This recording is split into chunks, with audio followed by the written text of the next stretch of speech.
Live from downtown Detroit, Local 4 News at 5 starts now. Hello, everyone. We are keeping a close watch on the weather across the region for obvious reasons today. First, exact track 40 radar is showing storms moving across the area right now. You can see it right there. And then there's the extreme heat. It hit 95 degrees today, but if you go outside, it feels like it's well over 100 degrees. All right, here's some perspective to show you just how hot it is. Let's take a live look at Dallas, Texas.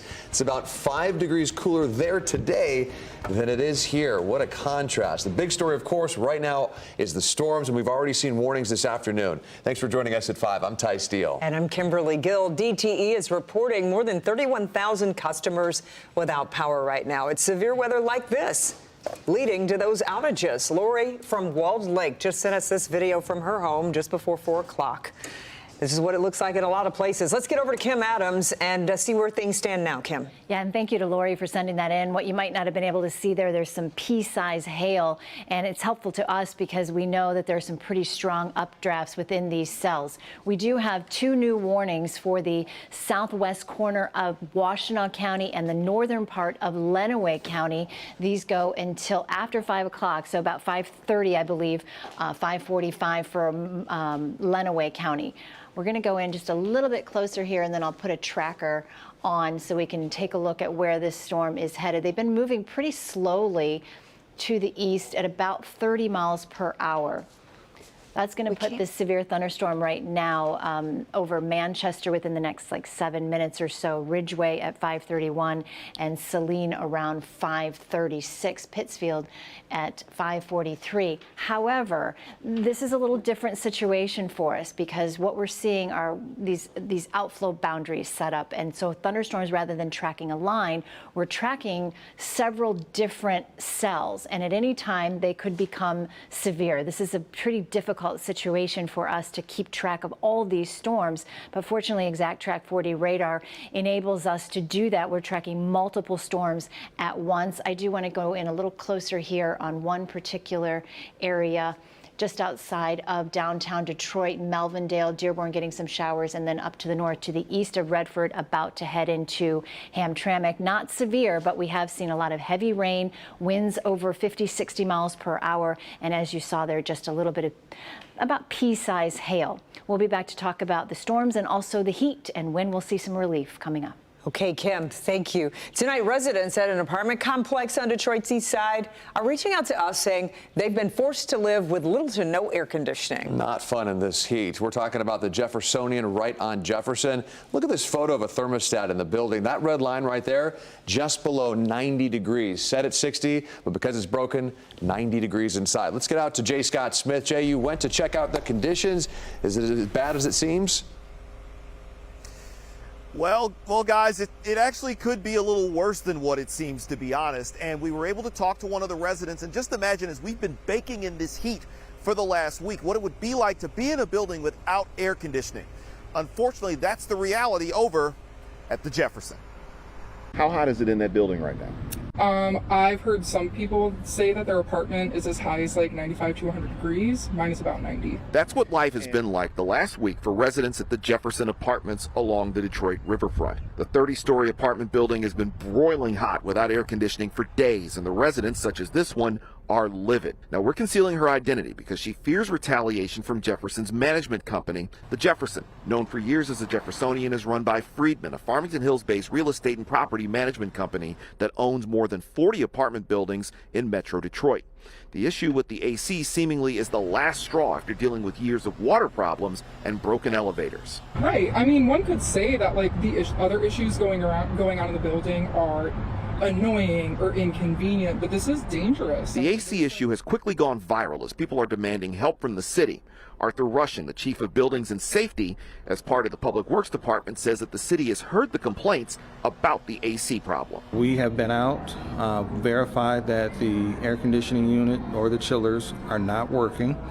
They do have a contractor on site currently making repairs. And the management company has set up 2 cooling stations. However, the residents at the Jefferson want more to be done and want more heat put on management. And I guess they're helpful, but it doesn't help us sleep comfortably at night. It doesn't provide us a place where we can cook food without cooking ourselves out of our apartment. Now, City Council President Mary Sheffield, who represents downtown, the riverfront, and the Lower East Side, released a statement about this situation saying, quote, "I am deeply concerned about the ongoing situation at the Jefferson apartment building," adding, "More must be done to ensure the immediate safety and comfort of tenants. The health and well-being of Detroiters must always come first." Now, I did reach out to Friedman earlier today. I gave them a couple of calls, and I have yet to hear anything back to get their side of the story about what's going on over here at the Jefferson. We're live in downtown Detroit. I'm Jay Scott Smith for Local 4. Great job, Jay. Thank you for that. And keep in mind, we learned about this story from a tip to our Click on Detroit help desk. If you have a question or something you think we should be digging into, scan the QR code right there on your screen. We want to hear from you. Tonight, one of the men who opened fire to stop a mass shooting at a church is speaking out, talking about what happened in the frantic moments as a shooter tried to make his way inside. Let's get out to our Lauren Kostick live in Wayne tonight. Lauren, what did he tell you?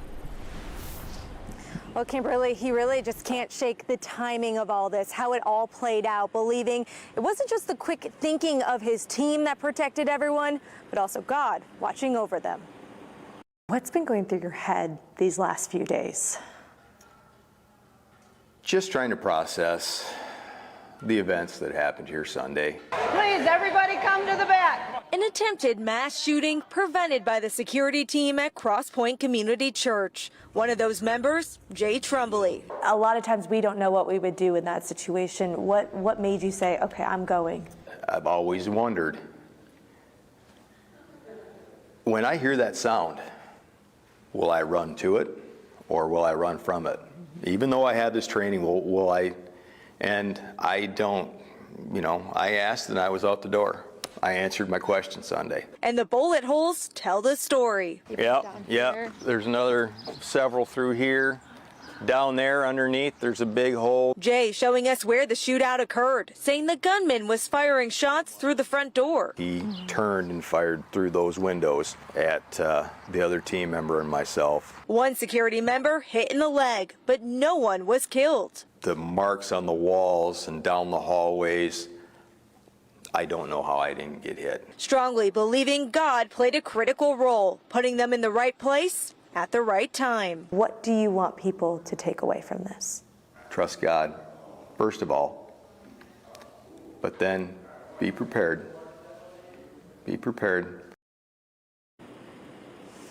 And that gunman was also hit by a truck right out front here while he was trying to get into the building. And it turns out that driver was a longtime deacon here at this church that just so happened to be late that morning. So another timing element that played such a critical role in preventing this incident.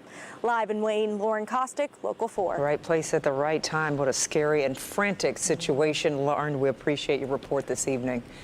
Ahead at 6, we're taking you to the facility that trains churches on how to respond to mass shooting attempts. We're asking if they're seeing an uptick in interest in the wake of what happened there on Sunday. Some live pictures here from the White House tonight. The president left D.C. this morning for the NATO summit in the Netherlands. As Yamiche Alcindor shows us, as the president was leaving D.C., he blasted Israel and Iran for breaking the ceasefire deal that he brokered.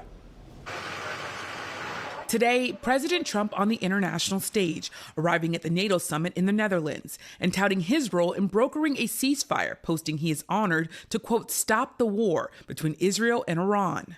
But this morning, the president's peace deal appeared to be on rocky ground. As he left the White House, he lashed out at both countries, saying each violated the ceasefire using expletives. We basically have two countries that have been fighting so long and so hard that they don't know what they're doing. Just before the ceasefire took effect, Iran firing off missiles at Israel, hitting an apartment building and killing some residents. Israel then retaliating. Later, an Iranian missile striking nothing, and Israel wanted to strike back again. While on Air Force One, the president called Israeli Prime Minister Benjamin Netanyahu. I said, you got to call back the planes. It's enough. It's enough. And they did. He was also questioned about whether he wanted regime change in Iran. No, I don't want it. I'd like to see everything calm down as quickly as possible. Regime change takes chaos, and Ideally, we don't want to see so much chaos. Meanwhile, Democrats on Capitol Hill are accusing the president of causing chaos and say they should have been briefed before the president bombed Iranian nuclear facilities over the weekend. I am deeply concerned that chaos and confusion seem to be the United States brand of foreign policy right now. Later this week, lawmakers are scheduled to get a classified briefing when Secretary of State Marco Rubio returns from the NATO summit. And yesterday, I spoke with President Trump in an exclusive interview after he announced the ceasefire. He was very happy and said it was a great day for the world. He also told me he believes the ceasefire will hold for, quote, forever, and said he doesn't believe the two sides will be shooting at each other again. Yamiche Alcindor, NBC News, Washington. And that classified Senate briefing on Iran has been postponed until Thursday. This is so Defense Secretary Pete Hegseth and Secretary of State Marco Rubio can attend. New legal action is unfolding against Bedford Public Schools. As of today, a Metro Detroit law firm is looking to speak with any current or former students who experienced sexual misconduct or abuse in that district. Investigator Karen Drew has been digging into this case. And Karen, it's this lawsuit that is leading to the search for other potential victims, right? That's right. The lawsuit highlights new allegations against former teacher and coach who allegedly groomed and also abused a 17-year-old with ADHD and depression from May to December of 2022. The complaint claims administrators failed to properly investigate or report the abuse under state law and intentionally covered it up, creating a hostile environment and violating her civil rights. Well, now attorneys are seeking damages, plus sweeping school reforms, including mandatory reporting protocols, staff training, and more effective investigations. Now, we reached out to Bedford Public Schools for comment. We are waiting to hear back. Meantime, this legal wave follows another shock in the same district. It was on June 14th. Former Bedford High School bowling coach Ryan Least shot 17-year-old graduate Gwendolyn Smith in her home and then took his own life in a murder-suicide. Leist has passed all background checks and only recently resigned from the bowling program. Now, that case is still under investigation. Back to you.